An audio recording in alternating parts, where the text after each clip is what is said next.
Il est 5 heures du matin.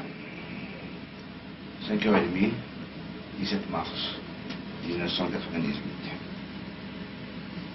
Je suis dans mon bureau. Il fait très froid. Il fait froid en France.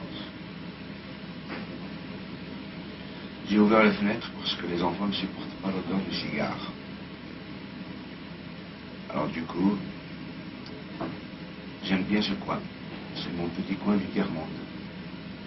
Ça me rappelle un peu les rues d'Alger. Les appartements d'Alger où on est à 15 dans une chambre. Ça me fait des souvenirs.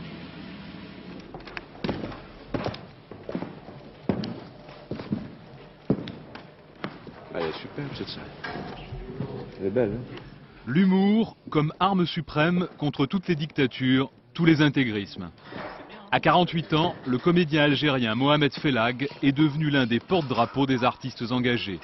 En exil à Paris depuis 1995, il joue tous les soirs à la Villette un one-man show interprété pour la première fois en français, Jurassic Bled. Une série de sketchs qui passent au crible d'un humour tendre toute la société algérienne, du sommet de l'État au peuple de la rue. Avec, en prime, une exclusivité pour sagacité, des éléments du journal personnel de Fellag, réalisés par le comédien à l'aide d'une caméra vidéo amateur que nous lui avons confiée. Ah bah c'est super.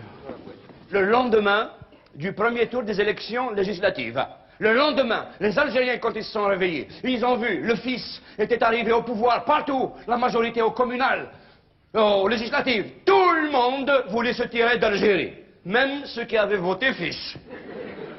On a voté pour déconner. Et c'est devenu vrai, Nadine. Et en plus de ça, vous nous avez habitués pendant 30 ans. À chaque fois qu'on met un bulletin, c'est son contraire qui sort. Alors nous, on croyait qu'on était malins.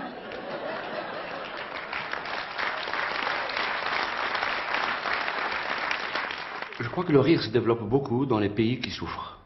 Dans les pays où il y a de l'abus de pouvoir, les pays où il y a de la douleur. Je crois que le rire se développe tout seul parce qu'il y a un besoin humain inné en l'homme et en la femme qui fait qu'on est obligé de répondre au drame, au pouvoir, de répondre à toutes les douleurs, à tous les écrasements quoi, de l'être humain par le rire. Bonjour caméra. 19 mars. 6h12 du matin. J'ai écrit un petit texte pour la mise en train du jour, pour me lancer dans les choses. Un texte un peu fou.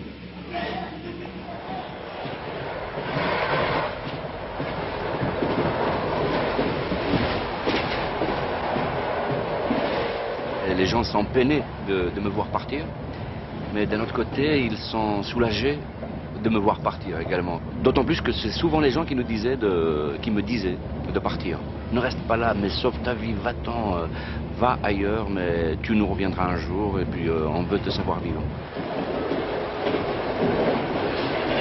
Quand je pense à moi-même comme ça, l'image, je crois, qui me revient le plus souvent, c'est Fellag avec une valise. Ça fait 40 ans que je suis avec une valise, quoi. Tout le temps avec des sacs, des valises, les trains, les avions, les bateaux, les bus, à pied, l'autostop. Et ça, je crois que c'est le destin aussi de des gens de ma génération dans mon pays. Donc il y a eu la guerre quand on était petit, donc on s'est enfui avec les valises tout petits pour aller se cacher ailleurs. Puis après c'est l'indépendance, on revient là où on était. Puis après on va ailleurs. Puis il y a toutes les années difficiles sous l'époque de Boumedienne. Il y avait l'époque stalinienne un peu de l'Algérie, donc où on ne pouvait pas travailler. Puis on était obligé de partir ailleurs, faire des études à l'étranger, revenir. Puis après harcelé parfois aussi par l'administration ou par l'État, donc on était obligé de repartir de nouveau, plus les tournées de théâtre, puisque nous sommes des gens du voyage. Aujourd'hui on voyage dans un TGV, mais Molière le faisait sur des chariots et d'autres dans des bus ou dans les trains. Et donc le voyage continue, c'est le voyage des artistes qui vont vers les gens, qui vont partout ailleurs. Et quelque part on n'a pas de patrie, notre patrie c'est les bus, les trains, les avions et les bourricots. J'aurais voulu être un Boris Vian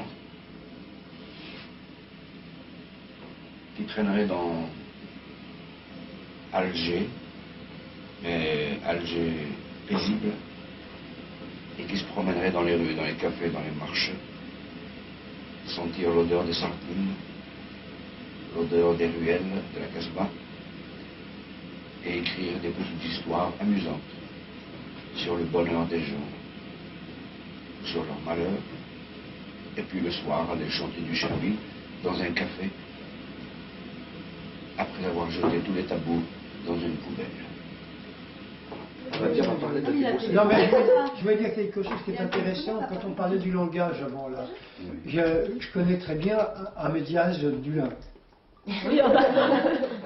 Maurice, vous avez été dans votre école d'art dramatique en Algérie pendant combien de temps? De 65 à 76, 77. Et Félag, il était de quel promo? 69. La deuxième promotion d'école. Hein. 68, 72, oui. Le problème intéressant, c'est que au niveau de la formation, il fallait se reposer le problème de l'existence d'une école nationale d'art dramatique, là où il n'y a eu que conservatoire. C'est-à-dire il y avait une reproduction de la culture française, une adaptation plus ou moins algérianisée. Hein, avec un petit peu d'effet sur l'accent, sur la langue, mais le théâtre était le même. Et donc là, c'était de faire des gens dans l'école qui ne soient pas du conservatoire, mais qui découvrent le modèle culturel, qu'ils aillent le chercher là où il existe, qu'ils examinent les conflits et qu'ils arrivent à les projeter sous forme de la représentation. Nous, on est dans une société communautaire, donc tribale, où il n'y a que le collectif, le groupe. Donc c'était le début de la construction de l'individu. Oui, c'est ça. Et donc un individu libre qui dit je, comme Maurice. Qui adhère à son groupe et qui prend ce qu'il a. Donc il y a comme un schisme, comme une bataille, la construction d'un homme nouveau en fait. Ouais, d'un homme moderne, nouveau, qui échappe à la tribu et qui peut dire je en tant qu'individu et de faire des propositions individuelles qui ne sont pas qui ne rentrent pas nécessairement ou obligatoirement dans le discours collectif ou le discours venu d'en haut. Mais là, on en est à une interruption et à une régression totale par rapport à ça. Oui, mais parce que les gens essaient de nous remettre dans la tribu et donc dans le système du moutonnage, je sais pas, les moutons. Parce que l'individu peut devenir un danger à partir du moment où il a une pensée libre et un regard sur la société, qui n'est pas le regard arrêté, éternel et obéissant et cloné. La censure, elle a fait des ravages dans notre télévision algérienne, unique et nationale.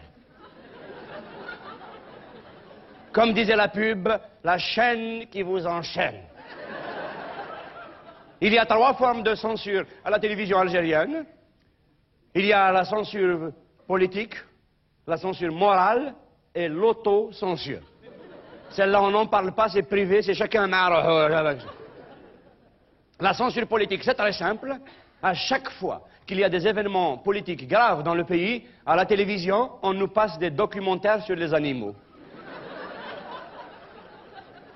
Et comme il y a beaucoup de problèmes politiques graves, Jacques-Yves Cousteau est devenu la star nationale.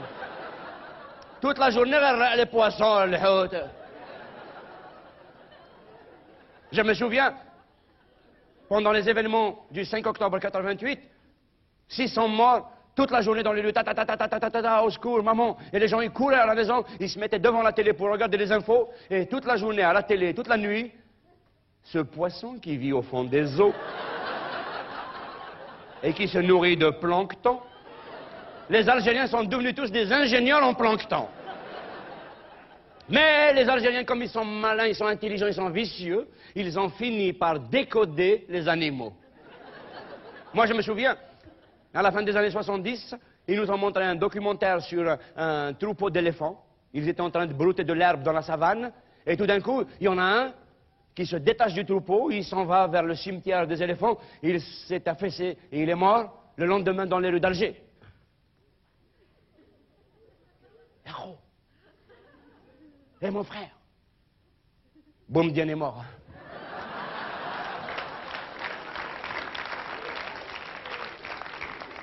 Je l'ai vu aux informations. La télévision algérienne est la seule télévision du monde où le bébé show est fait avec de vrais animaux.